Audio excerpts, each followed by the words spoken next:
ऋषि विश्वामित्र ने आगे कहा, बहुत दिनों तक अपने पुत्रों की सूचना नहीं मिलने पर महाराज सगर ने अपने तेजस्वी पौत्र अंशुमान को अपने पुत्रों तथा घोड़े का पता लगाने के लिए आदेश दिया।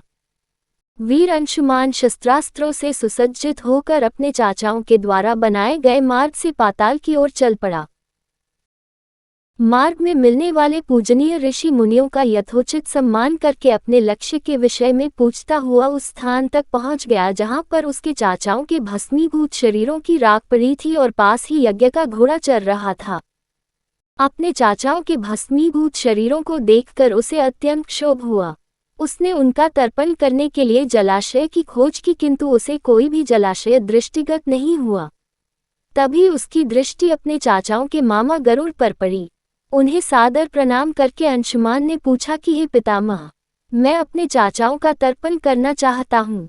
समीप में यदि कोई सरोवर हो तो कृपा करके उसका पता बताइए।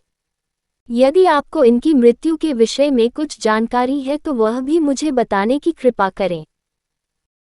गरुड़ जी ने बताया कि किस प्रकार से इंद्र ने घोड़े को चुरा कर कपिल मुनि के पास छोड़ दिया था और उसके चाचाओं ने कपिल मुनि के साथ उद्दंड व्यवहार किया था, जिसके कारण कपिल मुनि ने उन सबको भस्म कर दिया।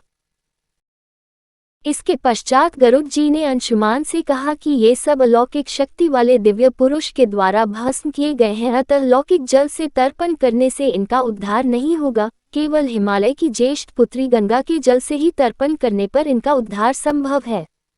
अब तुम घोड़े को लेकर वापस चले जाओ जिससे कि तुम्हारे पितामह का यज्ञ पूर्ण हो सके। गरुड़ जी की आज्ञानुसार अंशुमान वापस अयोध्या पहुंचे और अपने पितामह को सारा वृतांत सुनाया। महाराज सगर ने दुखी मन से यज्ञ पूरा किया। वे अपने पुत्रों के उद्धार करने के लिए गंगा को पृथ्वी पर लाना चाहते थे, पर ऐसा करने के लिए उन्हें कोई भी युक्ति न सूझी। थोड़ा रुककर ऋषि विश्वामित्र कहा, महाराज सगर के देहांत के पश्चात अंशुमान बड़ी न्यायप्रियता के साथ शासन करने लगे। अंशुमान के परम प्रतापी पुत्र दिलीप हुए। दिलीप के वयस्क हो जाने पर अंशुमान दिलीप को राज्य का भार सौंपकर हिमालय की कंदराओं में जाकर गंगा को प्रसन्न करने के लिए तपस्या करने लगे, किंतु उन्हें सफलता नहीं प्राप्त हो पाए और वे स्वर्ग सिधार गए। इधर जब राजा दिलीप का धर्मनिष्ठ पुत्र भागीरथ बड़ा हुआ तो उसे राज्य का भार सौंपकर दिलीप ही गंगा को पृथ्वी पर लाने के लिए तपस्या करने चले गए, पर उन्हें भी सफलता नहीं मिली। भागीरथ बड़े प्रजावत्सल नरेश थे, किंतु उनकी कोई संतान नहीं हुई। इस पर वे अपने राज्य का भार मंत्रियों को सौंपकर स्वयं गंगावतरण के लिए गोकर्ण नामक तीर्थ पर जाकर कठोर तपस्या करने लगे। उनकी अभूतपूर्व तपस्या से प्रसन्न होकर ब्रह्मा जी ने उन्हें वर मांगने के लिए कहा। भागीरथ ने ब्रह्मा जी से कहा कि हे प्रभु, यदि आप मुझ पर प्रसन्न हैं तो मुझे यह वर दीजिए कि सगर के पुत्रों को मेरे प्रयत्नों से गंगा का जल प्राप्त हो, जिससे कि उनका उद्धार हो सके। इसके अतिरिक्त मुझे संतान प्राप्ति का भी वर दीजिए ताकि इक्ष्वाकु वंश नष्ट न हो। ब्रह्मा जी ने कहा कि संतान का तेरा मनोरथ शीघ्र ही पूर्ण होगा, किंतु तुम्हारे मांगे गए प्रथम वरदान को देने में कठिनाई यह है कि जब गंगा जी वेग के साथ पृथ्वी पर अवतरित होंगी तो उनके वेग को पृथ्वी संभाल नहीं सकेगी। गंगा जी के वेग को संभालने की क्षमता महादेव जी के अतिरिक्त किसी में भी नहीं है। इसके लिए तुम्हें महादेव जी को प्रसन्न करना होगा। इतना कहकर ब्रह्मा जी अपने लोक को चले गए। भागीरथ ने साहस नहीं छोड़ा। वे 1 वर्ष तक पैर के अंगूठे के सहारे खड़े होकर महादेव जी की तपस्या करते रहे।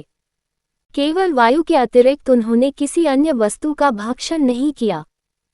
अंत में इस महान भक्ति से प्रसन्न होकर महादेव जी ने भागीरथ को दर्शन देकर कहा कि हे भक्त श्रेष्ठ, हम तेरी मनोकामना पूरी करने के लिए गंगा जी को अपने मस्तक पर धारण करेंगे। इसकी सूचना पाकर विवश होकर गंगा जी को सुरलोक का परित्याग करना पड़ा। उस समय वे सुरलोक से कहीं जाना नहीं चाहती थी, इसलिए वे यह विचार करके कि मैं अपने प्रचंड वेग से शिव जी को बहाकर पाताल लोक ले जाऊंगी, वे भयानक वेग से शिव जी के सिर पर अवतरित हुईं। गंगा का यह अहंकार महादेव जी से छुपा न रहा।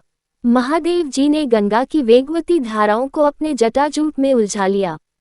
गंगा जी अपने समस्त प्रयत्नों के बाद भी महादेव जी की जटाओं से बाहर न निकल सकी।